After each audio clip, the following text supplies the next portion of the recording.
You buy a nice car, take the write-off, and then thank your online tax strategist for their killer tax law analysis, right? God, I hope not. Vehicles are one of the most targeted deductions by the IRS because there are very strict rules and almost no one follows them, making them very easy to reverse in an IRS audit. Buying a car is easy. Proving the deduction is the hard part. And what is the difference in an IRS audit between a real deduction and a fake deduction if you can't prove it? Not much, okay? So by the end of this video, you'll have the info you need to make a vehicle write-off stick. And I'm Jasmine DiLucci. I'm a practicing tax attorney, CPA, and enrolled agent. I became an enrolled agent in high school, and now a big part of my work is IRS audits, and vehicle deductions are target number one, especially in correspondence audits in the mail. There's no assigned auditor, there's no back and forth. You get one chance to send in your support, so you'd better get it right. And almost every car write-off problem I see starts with bad advice people hear online. In this video, I'll break down the biggest car write-off mistakes that I see and how to legally write off your car. Let's start with where most business owners get themselves into trouble. Mistake number one, believing every car over 6,000 pounds is a 100% write-off. One of the most common things that I hear online is Section 179 allows a 100% write-off for cars over 6,000 pounds. That is dangerously incomplete advice. The tax code does not use one single 6,000 pound test. It uses different weight tests depending on the type of vehicle. If the vehicle is classified as a car, the 6,000 pound test is based on the unloaded weight, sometimes called curb weight or unloaded gross vehicle weight rating. If the vehicle is classified as a truck or a van, the 6,000 pound test is based on the loaded gross vehicle weight rating. That distinction matters because the unloaded weight is much lower than the loaded weight. A vehicle can easily clear the 6,000 pound loaded test while still failing the 6,000 pound unloaded test, and that difference alone can determine whether 280F passenger automobile limits apply. So when someone says, my car is over 6,000 pounds, the follow-up question is always, over 6,000 pounds measured how? And classified as what? Because if it's a car under 6,000 pounds unloaded, it's a passenger automobile, and the 280F depreciation caps apply first, no matter what depreciation method you were planning to use. Only after you clear that hurdle do Section 179 and bonus depreciation even enter the conversation. Mistake number two, ignoring Section 179 SUV limits. Even if a vehicle escapes passenger auto limits, that does not mean Section 179 allows a full write-off. Section 179 contains a separate limitation for SUVs with a loaded gross vehicle weight over 6,000 pounds, but not over 14,000 pounds. And in 2025, that deduction is capped at approximately $31,300. So when someone says my SUV qualifies for Section 179, the next question should always be qualifies for how much? Because it's going to be subject to Section 179 limits. Section 179 does not allow unlimited expensing of SUVs. It allows a limited election even when the vehicle otherwise qualifies. Mistake number three, assuming bonus depreciation automatically means a 100% write-off. Another common misconception is that bonus depreciation automatically means you get to deduct the entire vehicle. That's not how it works. Bonus depreciation under IRC 168K is only 100% if the vehicle was acquired and placed in service after January 19th, 2025. Vehicles acquired or placed in service before that date are subject to reduced bonus percentages, even if every other requirement is met. If you purchase the car in 2024, even if you place it in service in 2025 after January 19th, the vehicle does not qualify for 100% bonus depreciation. Why? Because both conditions must be met. Acquired after January 19th, 2025, and placed in service after January 19th, 2025. Failing either one disqualifies 100% bonus depreciation, so two identical vehicles purchased weeks apart can produce dramatically different results simply because of timing. And remember, bonus depreciation stacks after Section 179 and under the passenger automobile rules. Okay, if 280F applies, bonus depreciation is capped regardless of the percentage. Mistake number four, the December loophole myth. Okay, one of the worst pieces of advice that I see, buy a car in December, use it for business for a couple days, and you're good.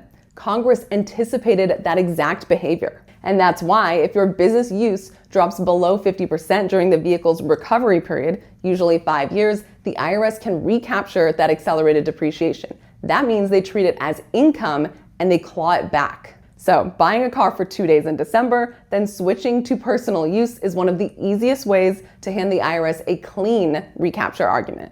Mistake number 5, not realizing the burden of proof is on you. Okay, in a vehicle audit, the IRS doesn't have to prove that you used it personally. They legally can treat it as personal unless you prove otherwise. And because vehicles are listed property, which is a special category for high abuse assets, very strict substantiation is required under IRC 274D. You must be able to show the vehicle expense with support, when the vehicle was used, where the trip began and ended, and the specific business purpose.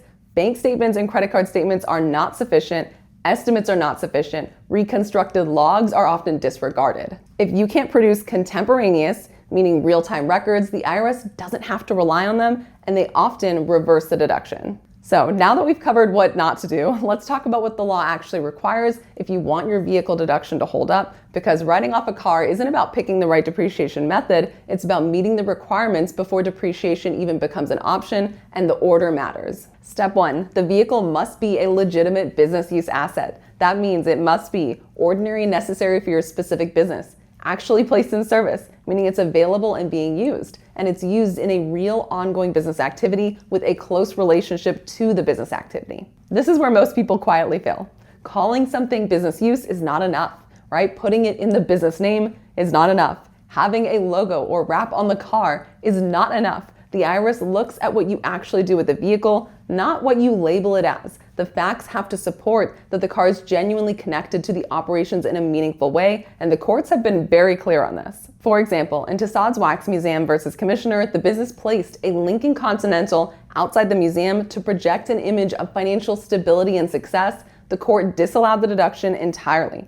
Why? Because creating a general impression or appearance was not sufficiently direct business use. Or in Connolly v. Commissioner, the taxpayer was a plastic surgeon who used his Rolls Royce in a CBS miniseries viewed by 8.5 million people. The vehicle even received on-screen credit tied directly to his medical practice. And that still wasn't enough. The tax court denied the deduction because the taxpayer failed to establish that he, quote, gained any patients from the viewing. In other words, massive exposure and brand visibility didn't matter. What mattered was whether the vehicle produced measurable business results. The court wasn't impressed by the audience size, it wasn't impressed by publicity, it wasn't impressed by intent. It wanted direct proof of business connection between the vehicle and income generated, and without that, the vehicle was treated as personal. These cases all make the same point. Stated intent does not equal business use. Marketing theories do not equal operational necessity. If the vehicle's connection to your business is indirect,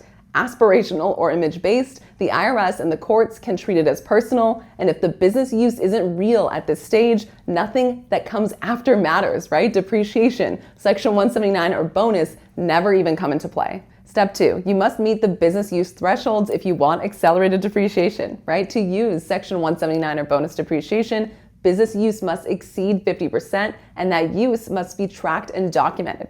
This requirement comes from the listed property rules under IRC 280F, and it's not optional. Mileage logs matter here, and they must be contemporaneous, meaning you created it as you drive, not reconstructed after the fact. Recreated logs are one of the first things that auditors discount, and in many cases, they're given little to no weight at all. And this is important. If you fail the business use threshold, the deduction doesn't just shrink. Accelerated depreciation can be reversed entirely through recapture. Step 3, classify the vehicle and apply the correct depreciation rules only after you know whether the vehicle is a passenger automobile, whether IRC 280F depreciation caps apply, whether Section 179 is allowed, and if SUV limits apply, whether bonus depreciation applies based on timing and place of service, should you decide how to depreciate the vehicle. This is where online advice gets it backwards, right? Depreciation is not a strategy you choose first. It's the result of clearing the legal hurdles. If you apply the wrong depreciation method, you are often stuck with it, even if you later realize the mistake and want to fix it. That's because changing depreciation is generally treated as a change in accounting method,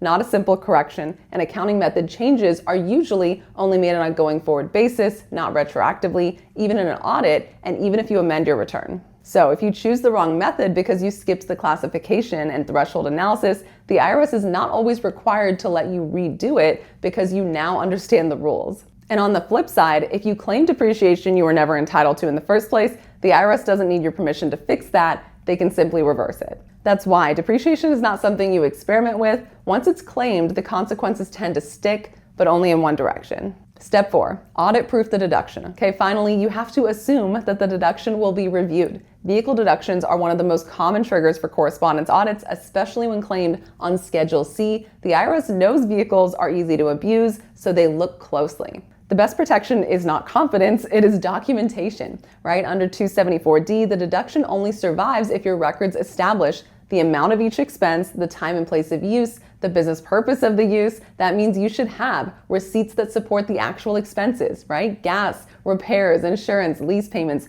all of it must be supported. Credit card statements alone don't establish what the expense was for. Also, mileage tracking that aligns with calendars, invoices, and business activity. The IRS doesn't look at mileage logs in isolation. They compare them to your calendar, your client meetings, your invoices, and your business locations. If the story doesn't line up, the log loses weight because even perfectly legal deductions get disallowed every year, not because they were illegal, but because the taxpayer couldn't prove them. And with vehicle deductions especially, the burden of proof is always on you. That's why buying the car is never the hard part. Making sure that deduction survives is. So, car deductions are allowed under the tax code, but only if you can prove that they are for business use and you qualify under the law. If you can't, the IRS doesn't need to argue, they just reverse it plus penalties. And if you want real tax law explained by a tax attorney who actually deals with IRS audits, subscribe. And if there's another tax myth that you want broken down next, let me know in the comments.